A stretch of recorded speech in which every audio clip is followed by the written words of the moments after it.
In a quiet town called Littlewood, a squirrel named Nutty had a peculiar habit. He loved to steal garden gnomes.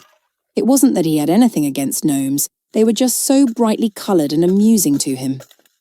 Every night, Nutty would scurry around, carefully selecting the most vibrant gnomes from gardens, only to stash them in his secret stash, an old birdhouse high in a tree.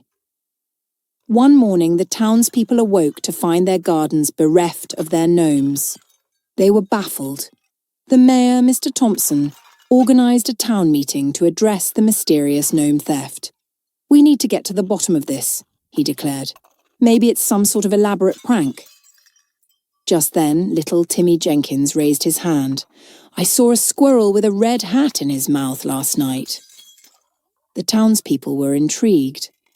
"A squirrel with a red hat?" they repeated, puzzled. Timmy nodded eagerly. It looked like he was having a party up in that big oak tree.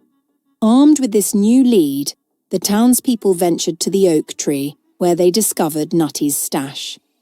To their surprise, Nutty had not only collected gnomes, but also set them up in a tiny tea party scene, complete with miniature cups and plates. As Nutty emerged from behind the tree, his little cheeks puffed out with a guilty nut, the townspeople couldn't help but laugh. "Well, Nutty," Mr. Thompson said with a chuckle, "if you like gnomes so much, why don't you join us for a real tea party?" And so Nutty became the honorary guest of honour at Littlewood's tea parties, where he was always given a nut or two in exchange for not stealing the gnomes. As for the gnomes, they were returned to their gardens with a new sense of pride and a story to tell their fellow garden ornaments.